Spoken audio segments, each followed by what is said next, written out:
WXII 12 News at 5 starts right now.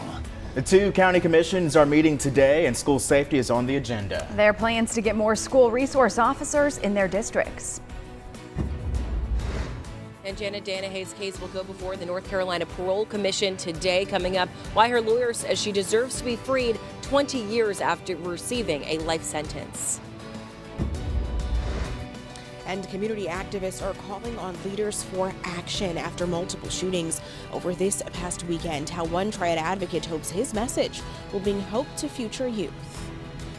Good Tuesday morning. It's great to have you with us. I'm Devontae McKenna. And I'm Audrey Bisk. Thank you for waking up early. First up at 5 o'clock, let's say good morning to Brian Slocum with a check of our a little bit of a rainy morning forecast, Brian. Yeah, not the best start to the day. Certainly a wet morning commute is on the docket, but by the afternoon things will be moving on. We don't have any storms in today's forecast, so that's certainly good news. Wet weather again starting to move into western part of the state. Most of what's falling is light, and it's falling through dry air. There's a tendency this time of year to dry up before it reaches the ground.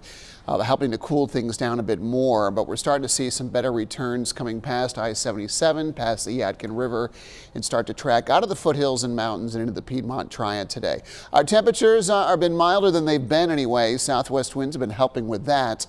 Mid to upper 30s to start your day. Farther west, mid to upper 40s over much of the Triad this morning. And I mentioned the air is a little tad dry, still a tad dry.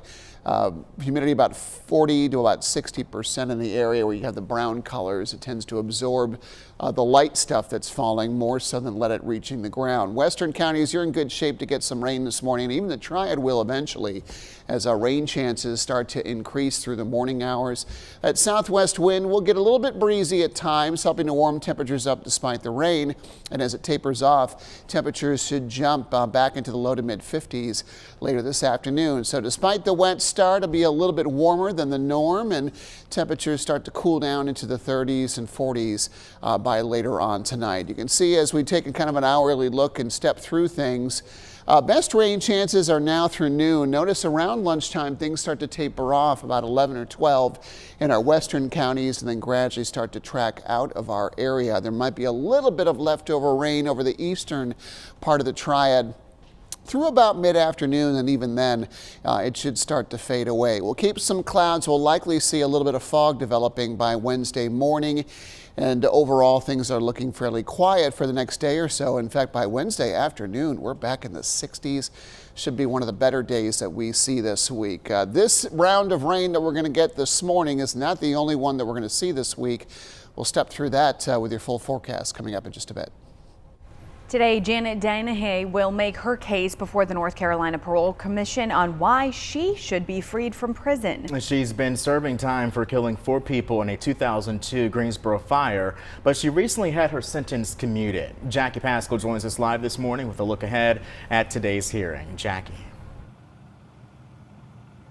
Well, Devontae, Audrey, as you mentioned, Janet Danahay, she's currently serving that life sentence in prison without a chance for parole. Originally was what she was sentenced to, but Governor Roy Cooper did commute her sentence last month, and that gives her this chance of freedom. So her parole hearing is set for today. As a refresher on her case, Danahay was convicted of killing 4 people in a fire 20 years ago. She did confess to starting that fire at the Campus Walk Apartments near UNCG. She said it was supposed to be a Valentine's Day prank on her former boyfriend. Instead, 4 others died in the blaze: Ryan Beck, Elizabeth Harris, and sisters Rachel and Donna Llewellyn. Danahay's lawyer says she has served her time for this crime at this point. She's been a model inmate since she has been in, had no prior record. This, in our opinion, wasn't an accident. It was a college prank that went on much too bad. And you know, you feel for the victims in it. And she has served her time. She has served her time well, and that's what will be heard by the Parole Commission. Though her attorney says that the Parole Commission is not expected to make any kind of decisions today, but that could come in the near future. And he says he expects her to be released from prison very soon. Now, we will have more coverage on that hearing later on today. That hearing is in Raleigh, so stick with WXII 12 News for updates on that. Live this morning, Jackie Pascal, WXII 12 News. Thank you, Jackie. Also today, a woman accused of stabbing a Burlington store clerk in the neck will appear in court. Diamond Laverio is being charged with assault with a deadly weapon. She's now in jail with a $500,000 bond. Police found the employee unconscious and bleeding Saturday afternoon inside the Burlington Grill and Food Mart on Ireland Street. The man suffered serious injuries and was last listed in the hospital in critical condition. A man wanted for larceny and assault was found and arrested in Mebane on Sunday. Lacey Childress was wanted for parole violations and outstanding warrants in Alamance County. Deputies found him on the front porch of a home and found a firearm and a smoking pipe on him. He's currently in jail.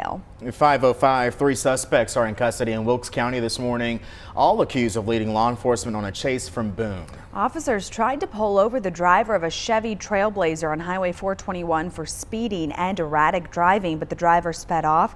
The chase went on for about 30 miles and came to an end when Wilkes County deputies deployed stop sticks and the SUV crashed. Investigators say it was stolen out of South Carolina. And the driver, Harry Joyner of Charlotte, faces multiple charges this morning. 2 women inside the SUV were also arrested. Right now, Winston-Salem community activists are demanding action from leaders as the city recovers from a series of shootings. Victoria Lucas joins us live this morning with a solution one man would like to see. Victoria, good morning to you. Devontae and Audrey, good morning. So Frankie Gist is the founder of Hope Dealers Outreach, and he's calling for change after a 12-year-old girl and 2 other teenagers were shot over the weekend. Now, Gist tells us he's called on local leaders to put more funding into programs that would give at-risk teens and kids somewhere to hang out safely. He says he's worried about their future, saying this path can only lead to 2 things, either death or prison. That's why we don't have more kids graduating high school, going to college, more than we have them going into this jail and going to the grave.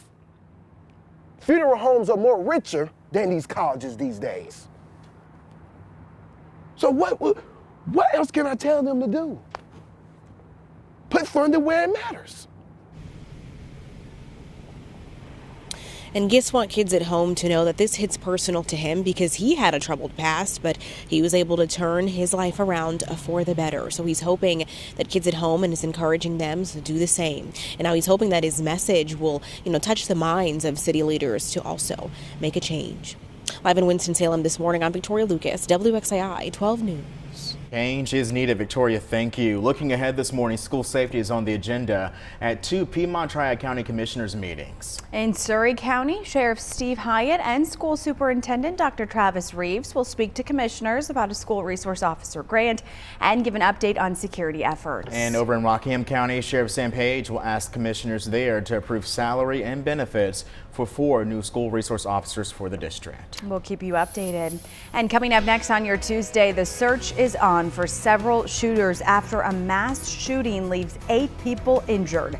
How a celebration of life and legacy of MLK turned violent. New demands from Republicans after more documents are found. I'm Amy Lou in Washington with the investigation into the president's mishandling of classified records.